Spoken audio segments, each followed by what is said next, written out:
हाल ही में आप सबने एक वर्ड नोटिस किया होगा, सिविल वॉर, जो कल काफ़ी हेडलाइंस बनाता है, स्पेशली जो वेस्टर्न कंट्रीज़ हैं जैसे यूएस, यूके और बाकी के यूरोपियन कंट्रीज़। ये शब्द पहले हमें सिर्फ डेवलपिंग नेशंस के मामले में सुनाई देता था, लेकिन आजकल जो वर्ल्ड के रिचेस्ट डेमोक्रेसीज हैं वहाँ पे सुनाई देता है।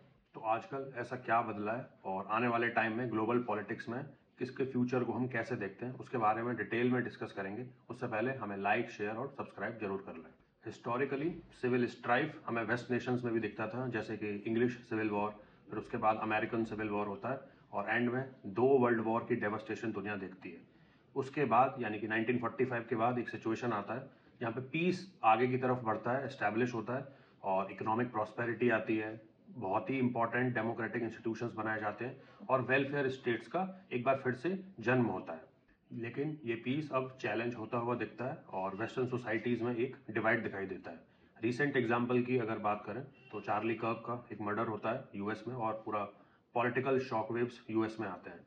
यही नहीं, इसके अलावा लंदन में भी एक टॉमी रॉबिन्सन एक पैट्रियट रैली ऑर्गेनाइज करते हैं जिसमें लाखों लोग प्रोटेस्ट में हिस्सा लेते हैं। और मुख्य इशू जो थे वो थे एक तो इलीगल इमिग्रेशन को लेकर और वहाँ की सरकार की पॉलिसीज को लेकर।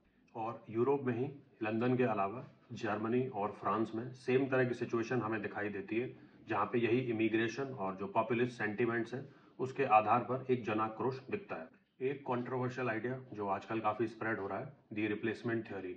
Once fringe now become mainstream, यानी कि जो एलिट्स पावर में है वो जानबूझकर इमिग्रेशन को बढ़ावा दे रहे हैं और नेटिव पॉपुलेशन के साथ उसे रिप्लेस कर रहे हैं ताकि उनकी जो होल्ड है पावर पर वो लगातार बनी रहे।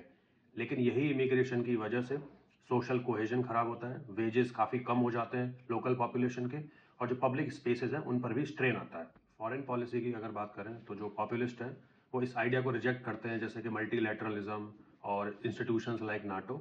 और क्योंकि ये सारे इंस्टीट्यूशंस सिर्फ एलिट्स के जो फर्जी लिबरल आइडियाज़ होते हैं उनको अब्रॉड भेजते हैं और इसी तरह के इंस्टीट्यूशंस को ट्रंप डिसमेंटल करने में लगे हैं, जैसे कि यूएसएड वगैरह। इंडिया को भी अब इस ग्लोबल शिफ्ट के लिए तैयार रहना होगा, क्योंकि जो ओपन बॉर्डर पॉलिसीज से जो इंडिया को बेनिफिट होता था, अब क्योंकि पॉपुलिस्ट सेंटिमेंट अगर अक्रॉस द वेस्ट ग्रो करेंगे तो अपनी पॉलिसी मेकिंग को और अपने एक्सपोर्ट्स और बाकी चीज़ों को मनूवर करना पड़ेगा उसके हिसाब से।